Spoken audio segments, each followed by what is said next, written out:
Hey guys, subscribe for daily content, and if you're shopping for gear, make sure you check out the description for the newest items at some of the very best online retailers.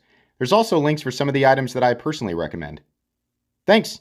What's going on YouTube? Metal Complex here, and today I've got a really interesting knife review / knife overview to share with you guys. This is the Katsu ZR-1, which is apparently a reimagining of the classic Higanokame folding knife, the Japanese folding knife.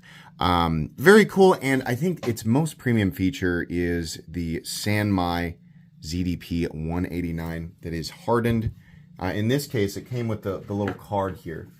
It has the other scale rating here, but this translates to 67 HRC. That's pretty cool because you're going to get some pretty serious edge retention. Because the rest of the knife is made out of, like kind of not like bad materials or anything, but it's not anything absolutely crazy. We're not looking at like titanium and zircotite inlays or whatever. The final price tag here for this super performance-oriented blade is $189, which is pretty cool because we don't see this, especially with the polishing and everything, we don't see ZDP-189 hardened like that with the polishing. We don't see that at sub 200 very often, if not ever, right? So pretty neat. It's not going to appeal to everyone, but I think a lot of people will find this very, very interesting. It is available. I will link it down in the description. It does help my channel and use those links, but that's entirely up to you. Thanks so much to Katsu for sending this knife in for review. Thanks to my patrons for supporting me. Make sure your notifications are turned on for the Metal Complex YouTube channel. Let's go ahead and measure it here. The overall length of the ZR-1 is coming in at about 7.5 inches. Blade length is 3 1/4. Cutting edge is about 3. Let's do some size comparisons. Any custom scales in this section can be found down in the description under Original Goat and others. Up against the 8010 and my own Excalibur. Now this is a much thinner profile, but it's not a tiny knife. 7.5 inches, I would still call it a medium-sized knife. Let's put it up against the Spyderco PM2 and the Spyderco Para 3. It's actually longer overall than the Para 3 just by a 1/4 inch.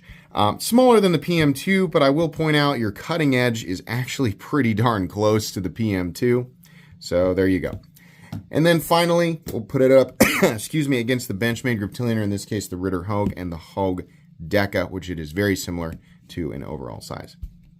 How's the action? So this is a liner lock. Access to the liner lock is very good. This is a steel liner lock. The first thing I noticed is, oh, hold on, we're running on phosphor bronze washers. Now, some people will like that, some people won't, right? You're going to get the classic guy who doesn't know, and he's in the comments going, for that much money, it should run on bearings. And, that guy's always going to be there. We're just going to have to constantly teach those people that that's an incorrect thought. Your washers and bearings, there's no like price tier where you start to see more bearings, right? Just because people who buy stuff like this and want to pay, they're paying more money, they want that feeling of smoothness and drop shuttiness, but really it doesn't have anything to do with the price. It doesn't dictate any more than a trivial amount of the price tag, right?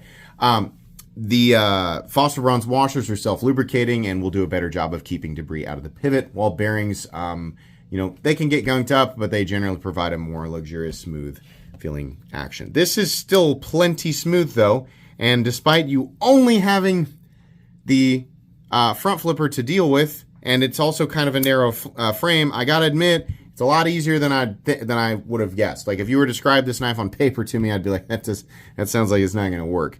It does.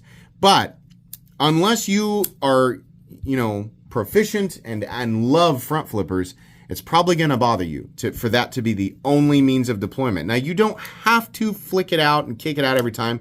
You can simply, the lever is large enough, you can just sort of wheel it out and it'll work. Disengaging it and putting it away, you do have to watch out for that lever coming around the other side. But as is the case with all things, you can adapt to it. If you are unsure about front flippers or you do not like them, this is the end of the review unless you just want to watch it for entertainment. There's no reason to pick this up. This is specifically the combination of the front flipper and washers. It's not going to be as easy to manipulate as your as it would if it were bearing operated. But it does work, and you can figure it out if you're like dedicated. But if it, I mean, yeah, if you don't like front flippers, like that would be the end of it.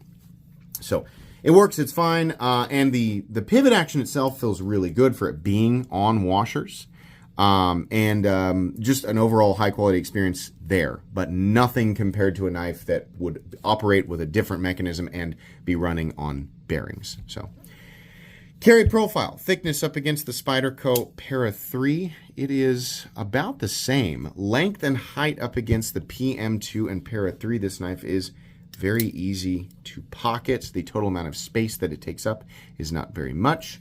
But in terms of weight, it's a little bit surprising because these scales are, it says titanium plated, like black titanium plating. Okay, it's copper. It's heavy. Like for how small this knife is, it's heavy. So this knife weighs 5.4 ounces. Oh, that's pretty heavy. Katsu, you guys should absolutely release another version of this knife with, you know, some other material like carbon fiber. Like do the same thing, but put carbon fiber on it, right? Or put titanium on it and charge a little bit more, right? I would say do both. Do one in carbon fiber and just make it like straightforward. But my God, the amount of weight you would reduce there, I'd cut the weight in half. The titanium would reduce it, I would say by like, you know, I don't know. It would reduce it maybe by like 20 to 30%. It's just awkwardly heavy, and the balance, my goodness, the balance is way back here. It's fine though. I mean, this is far from a knife that I would not be able to carry. It's just very, like I carry, you know, 5.5 ounce knives all the time. It's just like, it's such a small object and it's just so much heavier than you would expect. It's just kind of jarring. Let's go ahead and do a hardware check. I'll get out my tools as per usual. My tools are very inexpensive and very recommendable. You can find them right down in the section of my description that talks about the tools I use on this channel. Your pivot is a T8, and I'm happy for that. The other screws are T6, which I'm less happy about, but it's far from a deal breaker. There's 2 clip screws for the pocket clip, which, believe me, we are coming back to this pocket clip. But T6 there for the pocket clip. Easy to take apart. As long as you have the right tools for the job, you should be good to go. We're going to go ahead and measure the blade stock thickness here real quick. And I'm thinking we're probably coming in at 115 to 120. We'll just grab it back here. 127 thousandths, so a little thicker than I would have guessed. Straight up here. Yeah, 125 or so. Okay, meat and potatoes time. It does have that classic, you know, Japanese pocket knife look. Definitely. It's just made out of modern materials. Will this blade actually perform? It looks like it's for show. Yeah, this is cladding. This is an actual core of ZDP-189, which is a very expensive steel. And then it has hyper stainless cladding. What it actually is, I'm not really sure. I believe it's like proprietary internal from the company who makes ZDP. Beautiful though, absolutely beautiful. And it will perform. This will absolutely blow the doors off of the vast majority of your pocket knives on the market. It's got good geometry for cutting. It's a fully flat ground sort of, I don't know exactly what we want to, you know, I don't want to call it a cleaver because that's wrong. It's just like a Warncliffe kind of sheep, whatever you want to call it. Super, super, super edge retention, definitely. And I mean, it's not like the highest ever. It's not the most, like the highest edge retention ever, but incredible. I mean, like if you have a buddy who likes pocket knives and he's carrying around a generic M390 knife that's hardened to 61, this will annihilate it. Like this will annihilate it. I shouldn't say annihilate. It'll outcut it, right? M390. I mean, it's like if we're talking good geometry, this isn't the most ideal slicing and cutting geometry, but I think it's just fine for a, you know, like a blade that you're going to use for like light to medium style tasks. Comfortable to hang on to as well. The patterns here, the sort of rock pattern is nice and light. There's nothing hyper aggressive here. There's not an insane amount of lock-in, but the pattern on the frame here it creates enough traction that I do feel pretty confident. There's not a lot stopping you from running your finger up on the blade, so you do need to be cognizant of that. The jimping here, the curvature actually does work to sort of complement your index finger lock-in, so that's nice. I'll give you guys a look at that plunge grind there.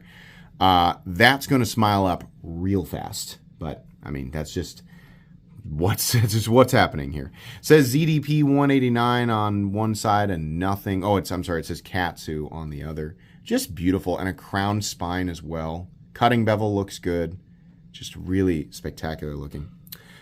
This pocket clip is stupid. This is a stupid clip. And I know a thing or two about stupid clips because I put a stupid clip on my first knife design, and we had to learn from it. This clip needs to be changed. This bill is far too shallow. The pocket clip also just looks like, it's like they were like, oh crap, we forgot to design a pocket clip, and they just like used something else. It's weird. It's too long, and you've also, like, why is it so low? Why? Why is the carry depth here? Move it up. Yeah, it's just, I don't like it. It's not like, oh my god, it's impossible. No. But you're going to fight it every time because the bill of this is not high enough. Like, unless your pants are made out of paper bag, you're not getting that over the seam. It's just not going to happen. So you're going to have to fight it like right now in these sweatpants.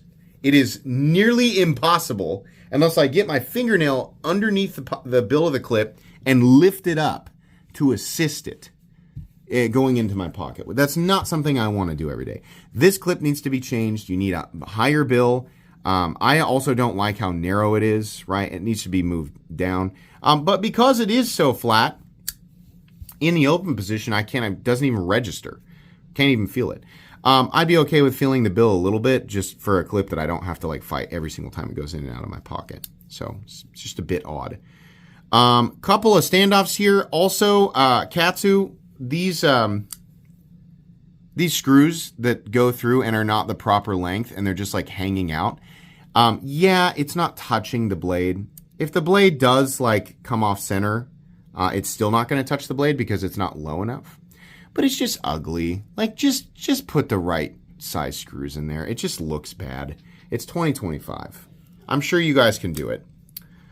There is a lanyard hole for lanyard people. We have a stop pin that is located in its traditional position. That's right there. And it actually contacts in that little divot. Well, I bumped the camera in that little divot right there.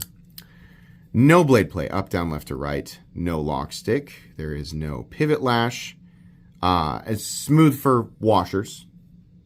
Nice kind of barely audible click into the closed position, and it is centered, which is nice. This will not be a knife for everybody, but it is definitely cool, and I love that Katsu found a way to get us really, really awesome looking Sanmai ZDP hardened to 67, under $200. Now, I know a lot of people are like, oh, it should be titanium. Well, yeah, I don't think they're getting the price down to $190 if it's titanium. Maybe carbon fiber, which I think would have been better. This looks fine. It's cool. It's just weird. Lighter material and a different pocket clip, and I think this would be appealing to so many more people. The washer thing is neat. You guys should consider making one with bearings just to make that front flipper a little bit easier. I think I would also like one with just a little tab, like right here. Just something so that people who don't want to use this can flick it out. Maybe make a version 2, with maybe a removable, like one of those tabs that sort of goes over the top and you have that screw there that you can tighten down to make it hold on wherever you want. That might be neat. It's cool the way that it is, and it's definitely a fun reimagining of that classic design. Some people will look at this and go, that's awesome. I don't care if it's a little quirky. I'm going to go ahead and buy it. And for those people, you'll be really happy with this. You'll think it's really neat. You're going to hate that pocket clip. Everybody's going to hate. There's not a single person on earth that's like, I love that pocket clip. There's nobody. That's exactly 0 people. Same amount of people who liked my original clip. I don't even like it. But yeah, it is cool though. Honestly, I feel like this is a pretty good value. I want a version where the handle material just makes more sense, like the weight, right? So kind of neat, little quirky, definitely going to be awkward. You gotta You got to really be okay with overlooking that stuff to want to buy it. But if you can overlook that stuff, I think you'll enjoy it. For everybody else, there's a lot of great knives out there. Katsu makes a lot of cool stuff, and it sounds like they're going to continue working with ZDP-189 and other interesting blade materials. So if not this, maybe something in the future. Either way, I'll have it linked down below. You guys can pick it up if you want.